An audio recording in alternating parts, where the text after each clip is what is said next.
They cannot name it. Something about you has shifted, and the people who once moved through you freely, who passed their panic into your hands and found it returned as calm, who brought their chaos and found it absorbed, translated, carried. Those people are now standing at a distance they did not choose. They did not decide to approach you differently. Something in them decided. You recognize this. What they are feeling now is not respect, it is not admiration. It is the particular discomfort of a person who reaches for a door they have always found open and finds, without explanation, that it no longer moves. The door is still there. You are still there. Nothing was announced, and yet what they feel in your presence now is something they will describe to themselves and to others in several different ways. Some will call it coldness. Some will say you have changed, that you are not the person they knew, as if change were an accusation. Some will manufacture a grievance, some specific thing you failed to do, some tone they detected, some distance they have decided to name as cruelty. This is what the psyche does when it cannot tolerate a shift in power. It does not understand, it finds a reason, it builds a case. The case is almost never about what it claims to be about. What they are actually feeling is the collapse of excess, not your silence, not your coldness, not any particular thing you have done or failed to do.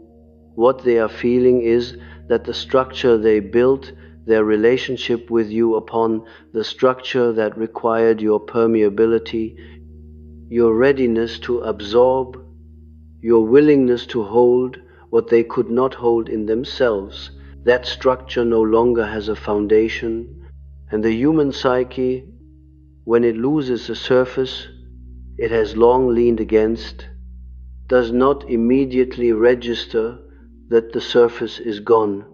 It registers first a kind of wrongness, a texture that has changed, a resistance where there was none. They are feeling that resistance now, and they do not know what to do with it. This is the thing I want to speak about today. Not what you have done, not what you have become. Exactly. But what is happening in the people who relied on your openness, what is moving inside them now that the openness has closed? Because this is not a simple thing, and because you, who spent years attending to what others felt before they had finished feeling it, deserve to understand this particular movement in its full complexity, not so that you can manage it, not so that you can return to the role of the one who understands, but because the understanding itself, seen clearly, without obligation attached to it, is part of what has completed. You were, for a long time, extraordinarily readable to them, not readable in the ordinary sense, not simply open or warm or communicative. Readable in the deeper sense, your responses were predictable in a way that served their psychological needs. You could be hurt, and you would absorb the hurt. You could be overwhelmed, and you would not break the relationship by showing it. You could be carrying something impossible, and you would carry it quietly, and they would benefit from the quiet. This readability, this reliable, exhausting availability was what made you, to them, safe. Safe in the way that a certain kind of person means when they say safe. Safe meaning manageable. Safe meaning will not suddenly stop being what I need them to be.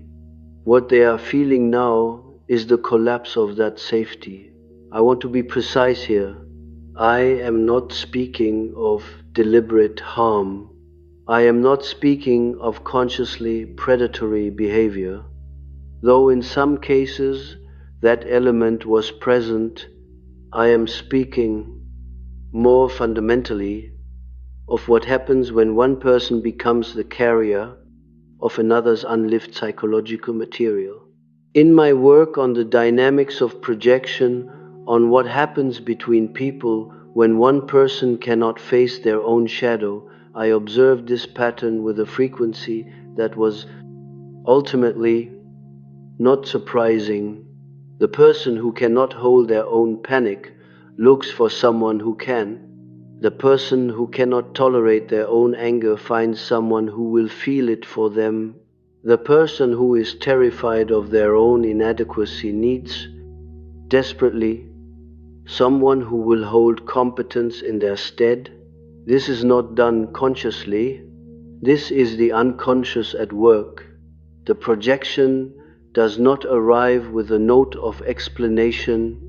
It arrives as relationship, as love, as need, as connection, as dependency. And the empath, who is by constitution exquisitely sensitive to the unspoken interior states of others, absorbs the projection as if it were simply the texture of closeness, as if what they are carrying is the natural weight of caring for someone. It is not, but the recognition of that distinction comes later, often much later.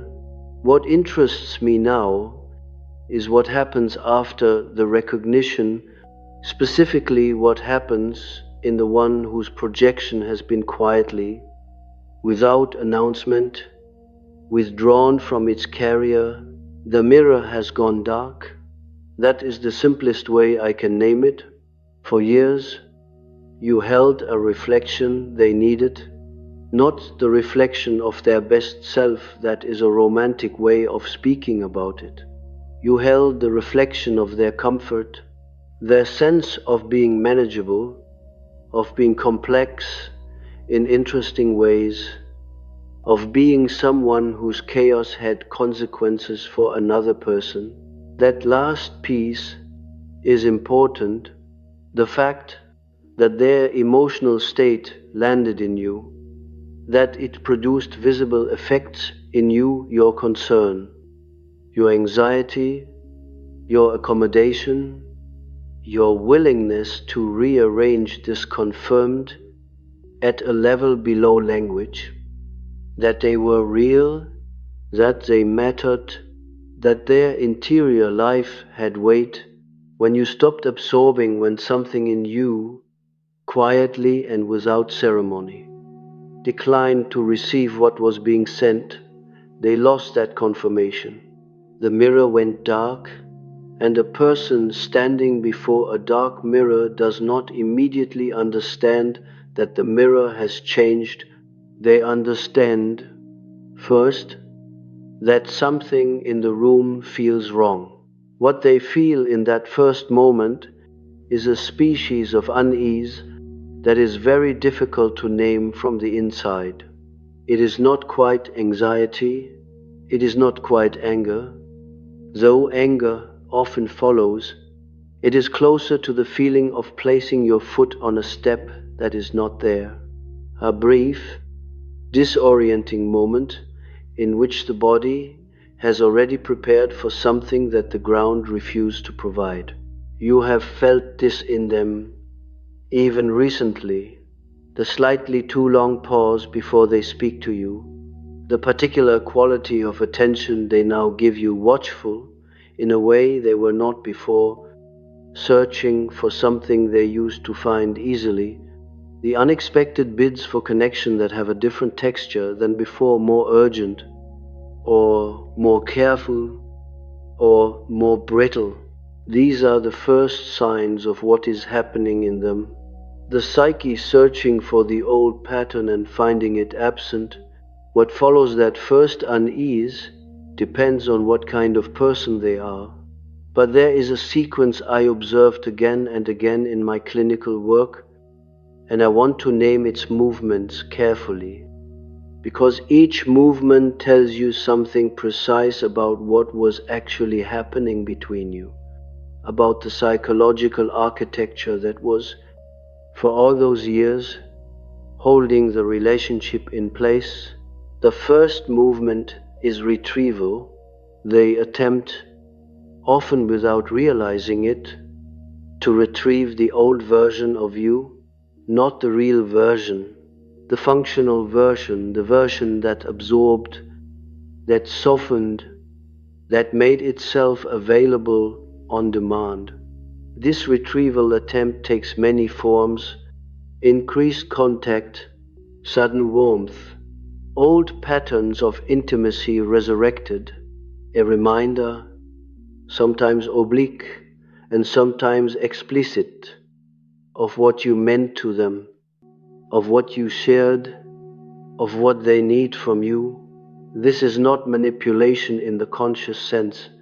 It is the psyche attempting to re-establish what it recognized as stable, the hand reaching for the step that disappeared, trying the spot again in case it was simply missed. If that retrieval fails, if you remain not unkind, but unavailable in the old way, the second movement begins. And the second movement is something colder. The second movement is not anger, not yet. It is something that precedes anger, something that sits in the body before the mind has finished constructing its justification. I have seen it in patients who described it as a feeling of being cheated, though they could not say of what exactly, a sense that something had been taken without permission, though they could not name what they had owned, a restlessness that had no object until the mind, working quickly and without scruple, found one, the mind found you. This is the mechanism I want to examine carefully, because it is precise and it is predictable, and you deserve to understand it without softening. When a person has organized a portion of their psychological life around your availability, around your readiness to receive, to absorb, to hold, the withdrawal of that availability does not feel to them like freedom from a burden. It feels like deprivation, and the human psyche, when it experiences deprivation, almost never asks whether it had a right to what it has lost. It asks, who took it? You took it. That is the conclusion they arrive at, not through deliberate reasoning, through the logic of the wounded unconscious, which is not interested in fairness and is not capable at this stage of self-examination. You changed, you withdrew, you became, in their interior accounting, the one who decided to stop, and the decision to stop, whatever its actual source, whatever long and exhausting road preceded it, it is experienced by them as an act performed against them. This is the moment when the narrative begins to form. I want to be careful about how I name this, because the narrative is not always a lie. Some of what they say about you in this phase will contain real observations. You are different. You do not respond the way you used to. There is a quality in you now that was not there before, and it is not warmth, and it is not the kind of presence they could move through freely. These observations are accurate. What is inaccurate? What is the shadow speaking rather than the self is the meaning they assign to these accurate observations. The coldness they detect is not cruelty. The distance is not punishment. The stillness in you that they cannot penetrate is not a wall you built to wound them, but they will say it is, or something close enough to that. The narrative they construct in this phase serves a specific psychological function. I observed it first in my consulting room, in patients describing people who had, as they put it, simply stopped caring, stopped being who they were for no reason, without warning, as if something had been deliberately switched off. What I noticed as I listened was how little these patients could tolerate the possibility that the other person's change had nothing to do with them, that the person they had relied upon had not withdrawn from them specifically, but had withdrawn from a role, a function that happened to have been theirs to occupy. To accept that framing is to accept that you were not, in fact, in a relationship with a person. You were in a relationship with a function that person performed, and this is a grief the ego cannot easily survive. So the ego does not survive it. It rewrites it. It tells a different story, one in which it was betrayed, abandoned, changed upon, decided against, one in which the fault is external and the self remains coherent. The narrative, in other words, protects them from the thing they most need to see. And what they most need to see is this, that what they called closeness was, in significant part, the comfort of your compliance, that what they called knowing you was, in significant part, knowing how you would respond to pressure, that the relationship they valued was a relationship with your readability, your reliable, exhausting, structuring readability, and not only with you. To see this clearly would require a kind of self-examination that the second movement actively prevents. The anger, when it arrives, and it does arrive, forecloses the examination. Anger is efficient that way. It organizes the psyche around an external object and makes introspection temporarily impossible. You become the object. The clarity that anger provides, however false, is preferable to the disorientation of the dark mirror. I once treated a man who had, for 11 years, been in a close friendship with a woman he described as one of the most perceptive people he had ever known. He said she had understood him in ways his wife did not, in ways his colleagues could not. She had known, he said, what he meant before he finished speaking. She had known when he needed to be heard and when he needed to be left alone. She had been, in his words, perfectly attuned. Some months before he came to see me, this woman had changed. That was how he put it. She had simply changed. She no longer sought him out with the same frequency. When they spoke, she was present but not available in the old way. He could feel, and he said this with some distress, that she was no longer tracking him the way she used to, that something in her had gone quiet. He described this sitting across from me with a grief that was genuine, and beneath the grief, visible but unnamed, was something else, a particular kind of outrage. He said, "She knows what I need, and she is choosing not to provide it." He did not say this as a confession. He said it as an accusation.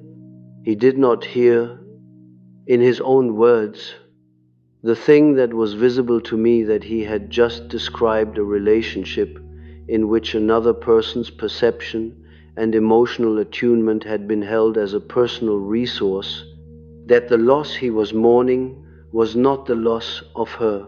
It was the loss of what she had done for him. I did not say this to him directly. Not then. The psyche must arrive at its own recognitions, at its own pace. And to name it too quickly is to produce only defense, but I want to say it to you now, because what that man was experiencing, that particular compound of grief and outrage and inability to locate the source of either, is what you are likely observing in the people around you. Not all of them, perhaps one, perhaps several, but the pattern is consistent and it has a specific anatomy. They are mourning a function.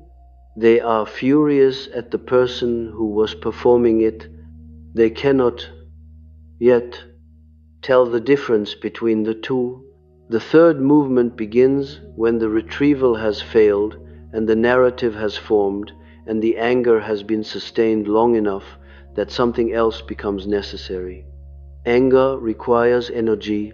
It requires the other person to remain, at some level, a live object, someone whose responses still matter, whose reactions still register, whose interiority can still be reached and affected. When anger cannot produce the response it seeks, when it sends its signals and finds only stillness, it begins to exhaust itself, and in the exhaustion, something stranger happens. The third movement is what I can only describe as a particular quality of dread, not fear of you, precisely, not the simple fear of someone who has power over you. This is subtler. This is the dread that enters a person when they begin to sense, still without being able to name it, that the other has departed, not physically, not relationally, not in any way that can be pointed to, but in some interior way that cannot be reversed. The dread of someone who has been speaking to a presence and slowly realizes they have been speaking to an absence, that the room they thought was occupied has been empty for some time. You recognize this in them, perhaps as a certain desperation that did not used to be there, a reaching that is less certain of itself than before, a quality of testing small provocations, small withdrawals, small bits, that is looking not for connection but for confirmation. They are trying to confirm that you can still be reached, that the interior of you is still accessible, that they still have the ability to produce a response. The response they are looking for is not warmth, it is not even conflict, it is reactivity, the faint tremor in your voice when you are hurt, the slight contraction when you are pressured, the familiar reorganization of your attention when something lands in you that was aimed at you. These were the signs for years that you were permeable, that you were available to be moved, that your interior was not behind glass. What they are finding now is glass, not hostility behind the glass, not performance, not the deliberate presentation of a closed face. Simply the glass is there, and the glass is not something you constructed. It is what remains when the absorption stops. It is what the self looks like when it is no longer organized around the management of another person's unlived interior. They cannot understand this. They will not, for a long time, will be able to understand it. And the not understanding produces the dread, because what the psyche cannot explain, it tends to amplify. The unexplained absence of what was always present becomes in the imagination, something enormous, something deliberate, something chosen with a force that implies a judgment. They feel judged. This is the strange reversal that happens in the third movement. They feel that your stillness is a verdict, that your inaccessibility is a sentence, that what you have become in their vicinity is not simply different but condemnatory, as if the closed door is itself a statement about what they are worth, about what they have done, about what you now know about them that you did not know before. And here is the thing about that feeling. It is not entirely wrong, not wrong in the sense that you have judged them deliberately, not wrong in the sense that you constructed your stillness as punishment, but in this sense the closure of access does carry information. What you stopped absorbing was real. What passed through you for years and left residue was real. What exhausted the nervous system and dimmed the self and required, year after year, that you organize your perceptions around another person's unprocessed interior, that was real. And the withdrawal of the self from that arrangement carries the information of all of it, not as accusation, as fact. The glass holds the record, not visibly, but the psyche on the other side of it, senses that what is behind the glass has changed in ways that cannot be negotiated away, that the person who is now sitting quietly on the other side of their reach has seen something, has named something, has released something that they were banking on remaining unnamed. The dread is the sensing of that release. What the dread does, if it is not examined, and in most cases it is not examined, because examination requires exactly the kind of interior stillness they have never developed, is that it transforms, not disappears. Transforms. The psyche cannot sustain dread indefinitely without directing it somewhere, and the somewhere it most reliably chooses. In people who have long avoided their own shadow is the person who triggered the dread in the first place. The fourth movement, then, is a specific kind of attack. I want to name it precisely, because it will have taken, or will take, forms you have already recognized, forms you may have absorbed briefly. Before the glass was fully in place, the attack is not always loud. In my experience, it is more often quiet. It arrives not as confrontation, but as erosion, small reframings, casual reductions. The remark made to a third person that you are somehow different now, that you have become difficult, that something has changed in you that they cannot quite put their finger on, but that is not, they want it known, entirely comfortable.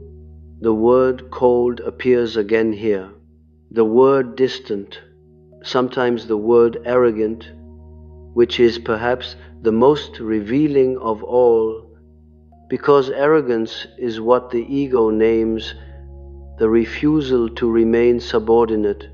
You declined to remain subordinate. You did not frame it that way. You did not frame it at all. But the decline was visible, and in a person who required your subordination, required it structurally, for the maintenance of their own psychological equilibrium. The decline reads as a kind of hubris, as if you have overreached, as if what you were was what you should have stayed.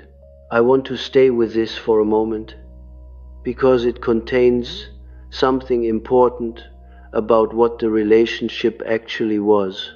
Not in every case, and not in all dimensions. Relationships between human beings are not simple systems, and the presence of projection and dependency does not negate the presence of genuine affection, genuine history, genuine moments of real connection. I am not suggesting that nothing between you was real. I am suggesting that one of the structural things was a particular arrangement of psychological labor in which you were consistently the one absorbing what the other could not hold. And that this arrangement, whatever else it also was, had the character of a hierarchy, not a visible hierarchy, not one that was announced or agreed to, but a functional one, in which your permeability was the condition for their stability, and your suffering was the mechanism by which their comfort was maintained.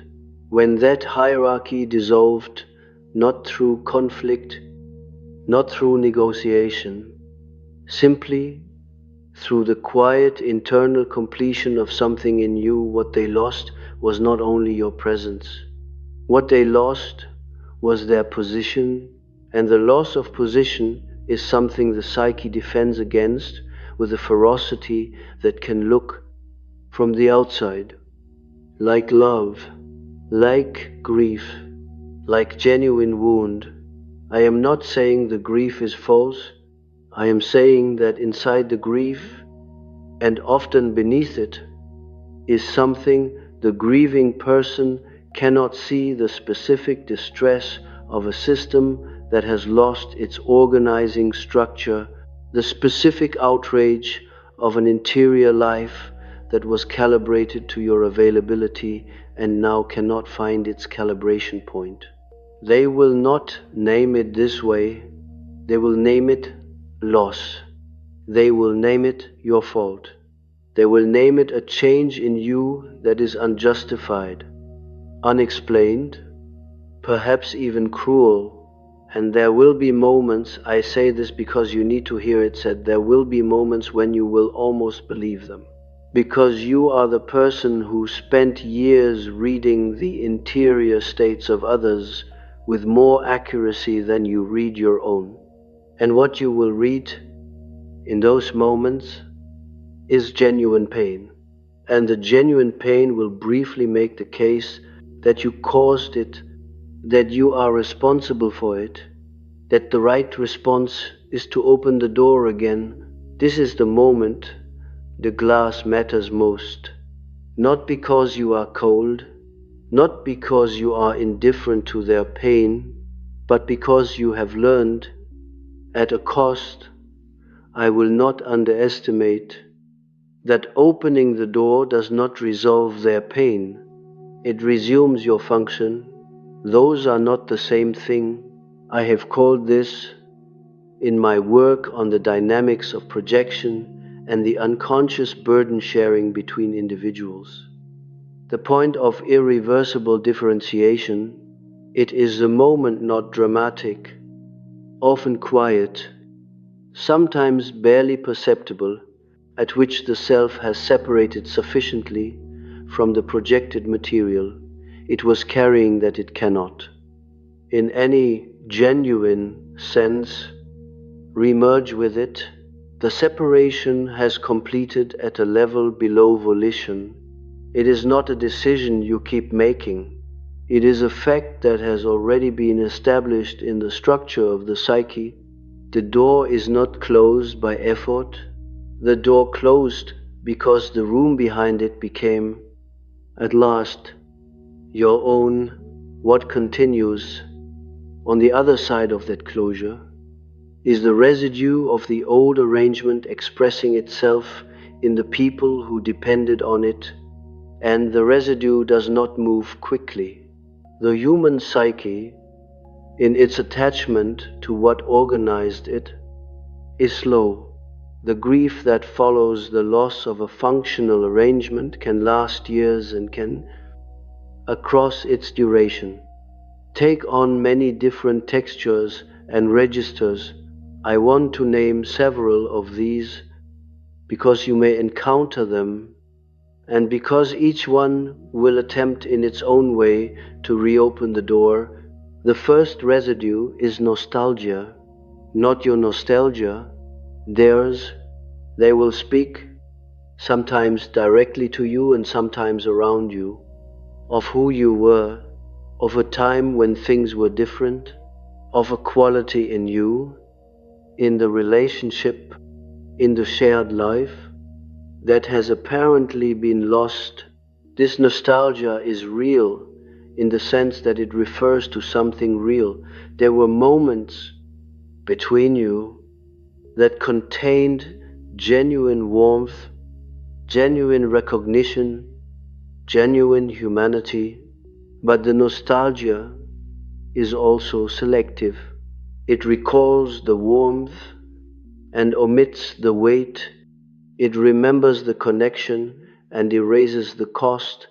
It is the psyche curating its own history to preserve a version of events in which the other person is not a person who exhausted you, but a person who was simply close to you until, for reasons that remain unfair and unexplained, they stopped being so. The second residue is testing.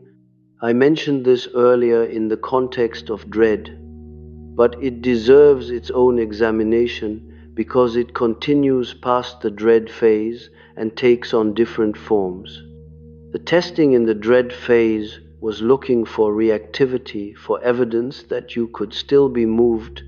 The testing in the residue phase is looking for something else.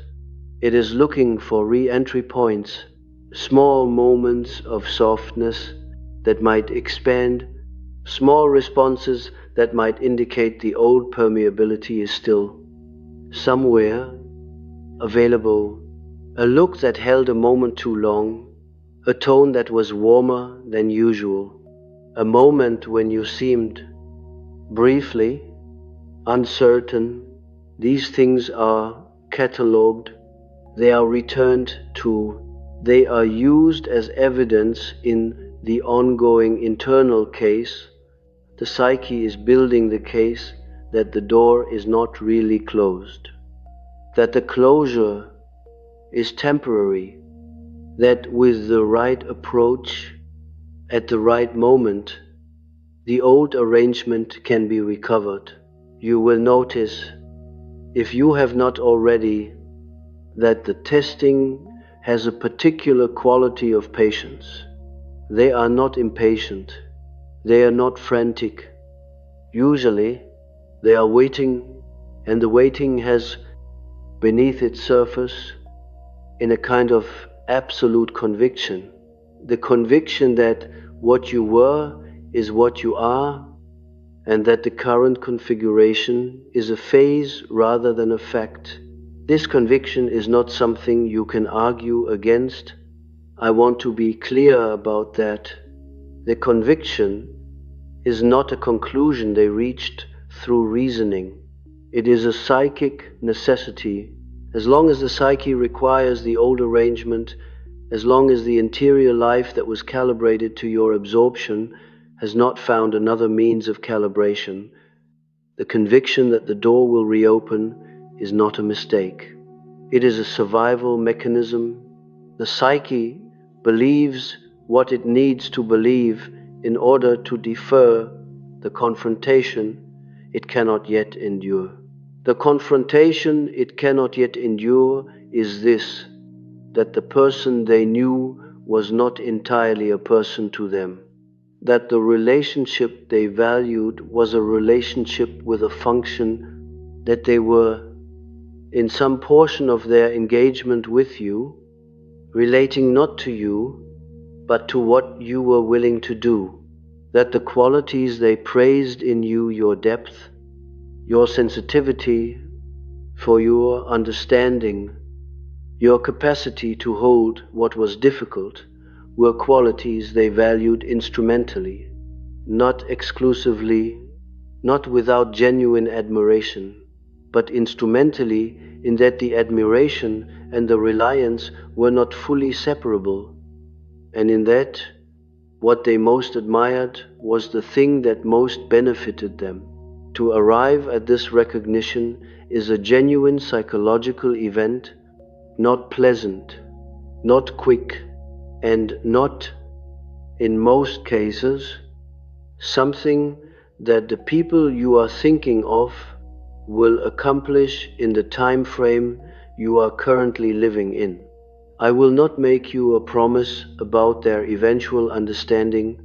What I will say is that the event I am describing, the arrival at genuine recognition, is the one thing that could, if it occurred, produce in them something other than the four movements I have been describing, something other than retrieval, narrative, dread, and erosion. What that something is, I want to name carefully. It is not understanding of you exactly. It is not apology, though in rare cases apology follows. It is an encounter with the shadow, their own shadow, in which the self suddenly sees, without defense, what it has required of another person, what it has taken without accounting for, what it has called love while drawing on the other as a resource. This encounter is shattering in the way that genuine shadow encounters are always shattering. It does not leave the person intact.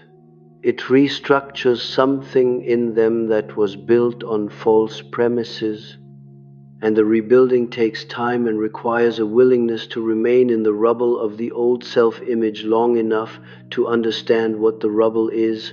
Most people do not do this work willingly. Most people do it only when the alternative has become more painful than the confrontation. The alternative, in this case, is the ongoing experience of the dark mirror, the ongoing unease of reaching for the old pattern and finding it absent, of constructing narrative after narrative to explain the absence, of cycling through the movements I have named without ever arriving at the thing that would end the cycling. Whether they arrive there is not your work. I want to be precise about this. The recognition of what was taken from you is not something you need them to have in order for what has completed in you to remain complete. The glass is not waiting for their understanding. The glass does not require their acknowledgement to remain in place. What has changed in you did not require their permission to change, and it does not require their comprehension to persist, but you will feel, and this I will not pretend otherwise, the particular loneliness of a person who has become illegible to the people who once believed they knew them completely. This is not small. The people who thought they knew you, who catalogued your responses, who predicted your softness, who relied on your readability as a structural feature of their daily lives, these people now look at you and find someone they cannot fully place. The familiarity is still there. The history is still there. But the interiority they thought they had access to has become opaque, and the opacity to them reads as absence. You are not absent. You are, in fact, more present than you have been in years, but the presence you now occupy is your own, and to a person who was relating to you as a function, your presence as a self with a surface that does not yield, with an interior that does not redistribute itself in response to their need, is genuinely difficult to perceive. They are looking for the version of you they could move through. They are finding someone standing still in their own space. The loneliness of that is real. I do not want to dissolve it with language or suggest that its weight is somehow negligible because the alternative was worse. The alternative was worse, that remains true, but the loneliness is also real. And you have a right to know that it is not a sign of error, it is the natural accompaniment of a self that has, at last, taken up residence in its own interior, rather than distributing itself across the needs of others. What remains? After the movements have completed their sequence, after retrieval has failed, and narrative has formed, and dread has transformed, and erosion has done what it came to do, what remains is something quieter than any of those. Something that does not announce itself, something that you will find, if you have not already, sitting in the ordinary moments of your life like a new kind of furniture, not comfortable, exactly, not uncomfortable, simply present in a way that was not possible before. I want to name what this is without romanticizing it, because it has been romanticized enough, the arrival at oneself, the completion of some inner journey, the dawn after the long dark. These are the narratives the culture reaches for, and they are not false, exactly, but they are imprecise in a way that can mislead. What I am pointing to is not radiance, it is not the absence of pain, it is something more structural, a quality of interiority that has stopped bleeding outward, a self that is no longer organized primarily around the anticipation of what will be required of it. This structural change, quiet as it is precisely what the people around you are responding to. Not the warmth you may or may not now extend, not the words you choose or the tone you carry. They are responding to the fact that you have, in some fundamental sense, stopped being available for occupation. The interior space that was once so permeable, so reliably accessible to the emotional currents of others, has developed a membrane, not a wall, not an act of deliberate fortification. A membrane, the natural boundary of a self that has finally taken up its full residence.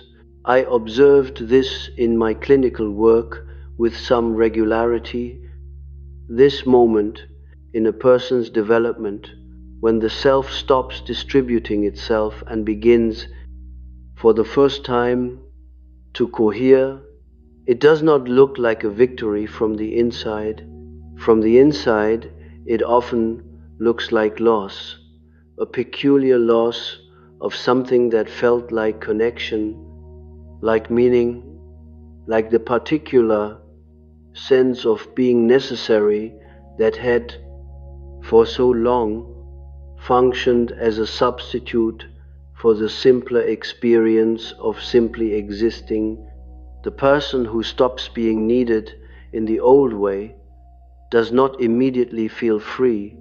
They feel the echo of the function they performed, the shape it left, the silence where the labor was. The silence is not empty. This is what takes time to understand. The silence is not the absence of what was there before. It is the presence of what was always there. Beneath the labor, the interior life that was generating all of that sensitivity, all of that perception, all of that extraordinary attunement, but was never permitted to turn those capacities toward itself. The empath who has stopped absorbing does not become less perceptive. They become perceptive in a different direction, inward, rather than relentlessly outward, self-witnessing, rather than perpetually other-witnessing. What they find when the witnessing turns inward is often surprising, not in the dramatic sense, in the sense that the self that was always organizing itself around others has, in the privacy of its own interior, been conducting a life that was never fully acknowledged, dreams that were not attended to, needs that were noted and deferred so many times that they became almost silent, a body that was signaling for years things that the mind was too occupied to receive. And beneath all of this, something that has no clean name, a quality of being that is not wounded, not healed, not on any particular trajectory, but simply there, continuous, uninterrupted by the management of other people's unlived material. This is what the people outside the glass cannot see. They see the closed surface. They see the stillness. They interpret the stillness as absence, as coldness, as the aftermath of something punitive. They cannot see that what is behind the glass is, for the first time, occupied, that the self they thought they had access to was, during all the years of access, largely elsewhere, redistributed, dispersed, present in their lives in ways that constituted a kind of continuous departure from itself. They cannot see that the closure they are mourning is, from the inside, an arrival. The arrival is not triumphant. I want to return to this because the language of triumph is false to the experience, and I will not use it. What arrives is not a better self, not a victorious self, not a self that has defeated something or overcome something in the inspirational sense.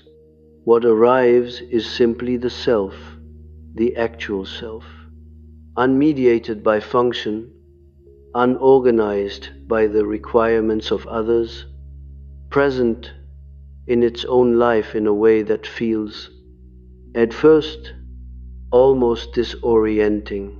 Because the self that has spent years defined by what it does for others does not immediately know what it is when the doing stops. There is a period, it may be brief or it may be extended, in which the interior is simply quiet, and the quiet is unfamiliar enough to feel, briefly, like emptiness. It is not emptiness, but you must pass through the interpretation of it as emptiness before you can arrive at the understanding of what it actually is. This is unavoidable. The psyche does not skip this passage. It moves through it slowly, in the way that the eye adjusts to a room that has always been lit with artificial light and is now, for the first time, receiving natural light. The adjustment takes time, the quality of the light is unfamiliar, and for a moment before the adjustment completes, the natural light looks harsher than the artificial, less forgiving, more exposing. What it exposes is simply you, not the worst of you, not a hidden pathology, not the evidence of damage beyond what you already know is there. Simply you, your actual preferences, your actual energies, your actual responses to things.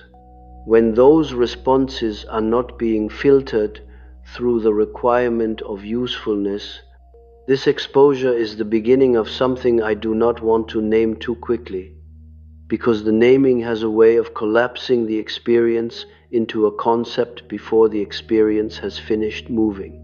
There was a woman I once treated who had spent the better part of 30 years in relationships, professional, personal, familial, in which she was what she described as the one who kept things together. She meant this practically, but she also meant it psychologically. She was the one who sensed when something was about to fracture and moved to prevent the fracture.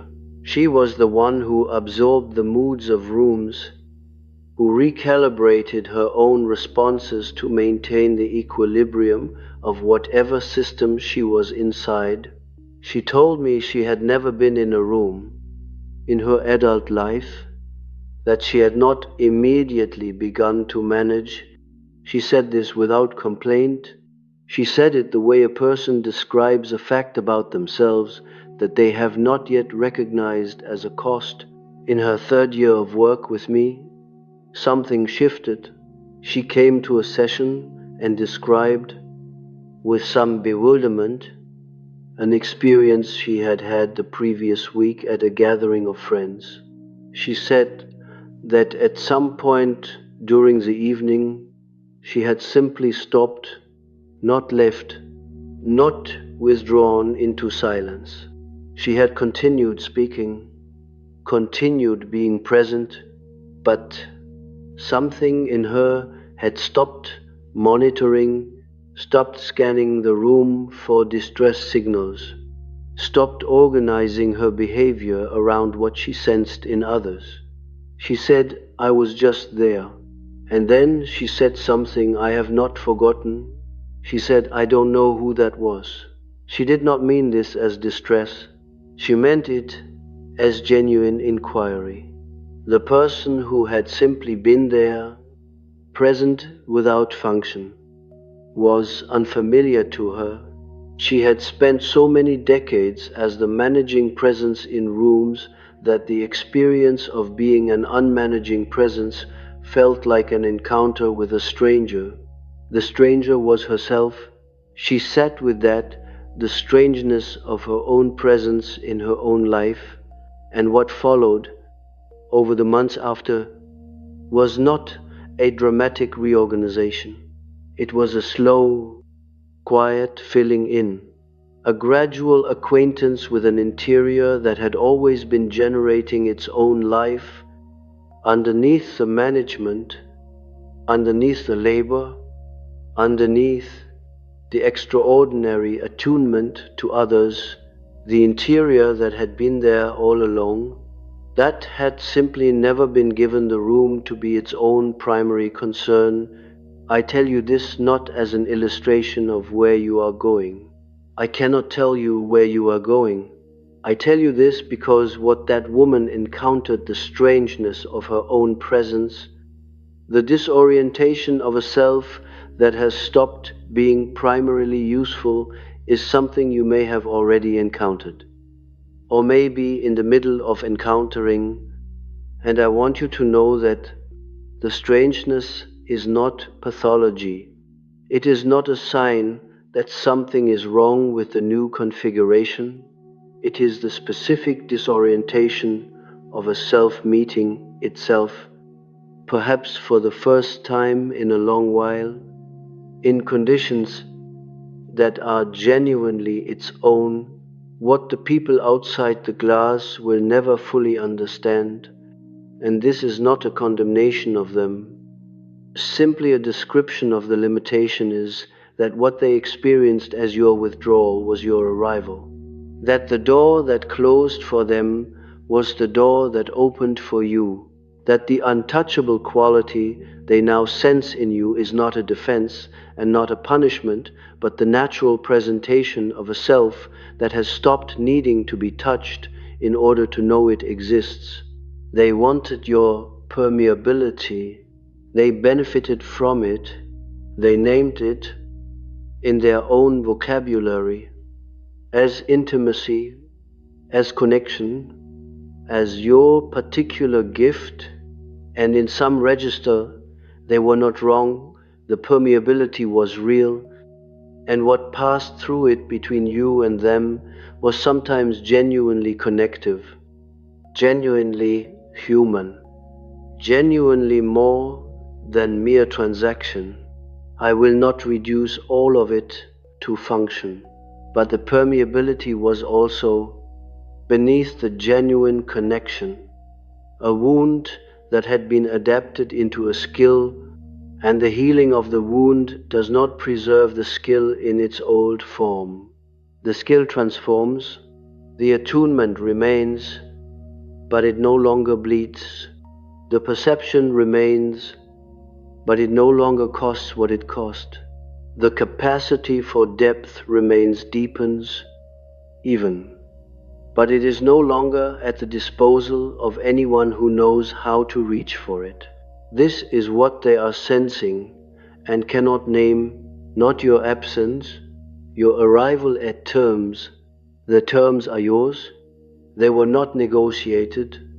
They were not announced. They emerged from the interior of a person who had, for long enough, organized their life around the terms of others, and who discovered, not through decision but through the quiet, irreversible completion of something inside them, that the old terms had expired, that the self that agreed to them no longer exists in the form that could honor them, that what has replaced it is not a harder self, not a colder self, but a self that is, for the first time, genuinely its own counterparty in any arrangement it enters. I once treated a man who dreamed, for nearly 2 years, of a house he had never lived in. In the dream, the house was always full of people he recognized, but could not name. They were moving through the rooms freely, opening drawers, handling objects, speaking to one another in voices too low to understand. He was always standing in the doorway of one particular room, a room that was quiet, that had no one in it, that contained only a chair and a window and a quality of light he described as the kind of light that comes when a storm has just passed. In every version of the dream, he stood at the threshold of that room and did not enter. Sometimes he turned back toward the crowded part of the house. Sometimes he simply stood, but in 2 years of the dream, he never entered the room. Near the end of our work together, the dream changed. He entered. Nothing dramatic occurred. The chair was there.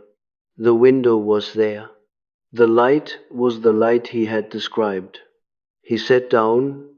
He told me, recounting it, that sitting down in the dream felt like the most significant thing he had ever done, and that when he woke, he felt not triumphant, but simply located, as if something in him had finally arrived at a coordinate it had been circling for years. The room the people outside the glass cannot enter is not a room you locked against them.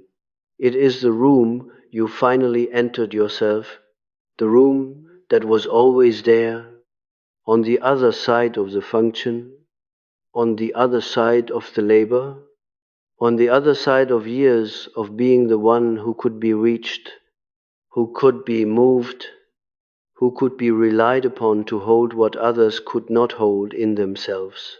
You are in that room now, not permanently, perhaps not without the world's intrusions, but in it in a way that was not possible before, in it in a way that carries its own gravity, in it in a way that the people pressing at the glass can feel that particular gravity, that particular stillness, and cannot penetrate and cannot name and cannot forgive and cannot stop returning to.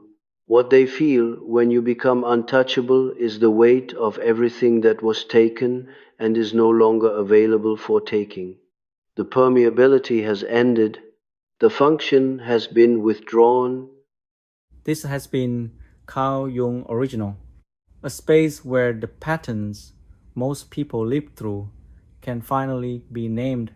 Voice and imagery, AI assisted interpretation and framing, original work. Until next lecture.